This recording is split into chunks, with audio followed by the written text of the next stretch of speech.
Start. Yes. Hello. Parenting shot number 1. Parents. पालकांनो, विचार करा, तुमची मुलं घरामध्ये किती काम करतात. घरातलं त्यांचं स्वतःचं नाही, त्यांचे स्वतःचे दात त्यांनी घासायचे, त्यांची स्वतःची आंघोळ त्यांनी करायची, पण घरातलं असं किती काम करतात. तुमच्या मुलांना घरातली कमीत कमी 5 कामं करायला सांगा. त्यांच्याकडनं करून घ्या, प्रेमाने सांगा, पण त्यांनी ती 5 कामं केली पाहिजे. कुठलीही घरात कितीतरी कामं असतात. अशा प्रकारे विभागणी करा की त्यातलं एक काम असेल जे तुमच्या घरातली तुमची जी काही धार्मिकता असेल त्याच्याशी संबंधित असेल. म्हणजे काय? देवारा साफ करणे, देवाची पूजा करणे, निर्माल्य टाकणे, नवीन फुलं आणणे, उदबत्तीचा कचरा काढणे, यातलं काहीही असू शकतं. यासाठी तुम्ही हिंदूच असायची गरज नाही आहे. जे काही तुमची धार्मिकता असेल, तुमच्या देवांचे फोटो असतील, त्या संदर्भातलं जे काही असेल त्यातलं काहीही एक छोटंसं काम, पण नित्यनेमाने रोजचं ते काम तुमच्या मुलांनी केलं पाहिजे. ती जबाबदारी त्यांच्याकडे द्या, कुठल्याही एका छोट्या कामाची. 2. घरातल्या वृद्धांशी संबंधित कुठलं तरी एक काम द्या. साध्या आजीचे पाय चेपायचे, जा आजीचे पाय चेप, आजीच्या डोक्याला अमृतांजन लावून दे, किंवा आजीची औषधं संपली आहेत का बघ, आजीच्या औषधांची जबाबदारी तुझी. अशा प्रकारे एक छोटंसं घरातल्या वृद्धांशी संबंधित काम आपल्या मुलांना द्या. 3.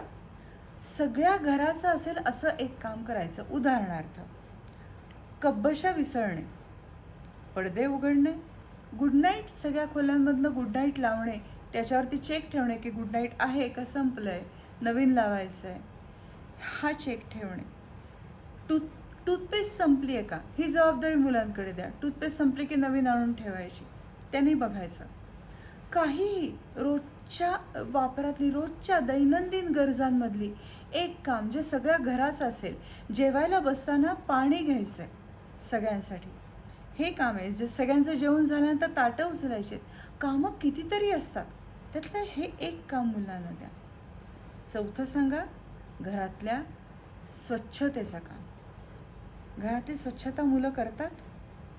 किती मुलं वॉश बेसिन घासतात, किती मुलं ओटा पुसून देतात, किती मुलं आपली टॉयलेट साफ करतात. रादर टॉयलेट साफ करणं तर मुलांना एकतर ते आईचं किंवा परस्पर होतं काम, त्यांना माहिती नसतं घरामध्ये टॉयलेट साफ कोण करतं, टॉयलेट साफ करण्यासाठी काय वापरावं लागतं. टॉयलेट साफ करायची मुलांना घाण वाटते, ती त्यांना घाण वाटली नाही पाहिजे. या प्रत्येक कामांमधनं मुलांची जबाबदारी वाढते. लक्षात घ्या, आपल्याला आपल्या मुलांना सुजाण पालक बनवायचं आहे, या देशाचं सुजाण नागरिक बनवायचं आहे. त्याची सुरुवात घरातून होते. मुलांकडनं 5 कामं करून घ्यायला लागा. मला माहिती आहे, मी आत्तापर्यंत 4 सांगितली, 4 प्रकार सांगितले. 5वा प्रकार आवर्जून सांगते, हा माझा अनुभव आहे. निसर्गाच्या जवळ जातील असं काहीतरी काम सांगा. उदाहरणार्थ, हे बघा छानशी झाडं आहेत माझ्याकडे, असेच तुमच्याकडे पण असतील. नसतील तर लावायला सांगा, त्यांची देखभाल करायला सांगा, पाणी घालायला सांगा, एखाद्याला कटिंग करायला सांगा. आपणही बसावं मुलांबरोबर. निसर्गाच्या सान्निध्यात गेल्याने मन खरंच प्रसन्न होतं. रादर सायकॉलॉजीमध्ये एक वन ऑफ द ट्रीटमेंट आहे, बागकाम करायला सांगतात.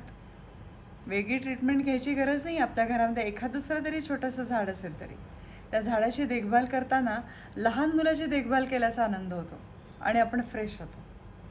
बघा, अशा प्रकारे 5 कामं केल्याने तुमच्या मुलांमध्ये किती फरक पडतो.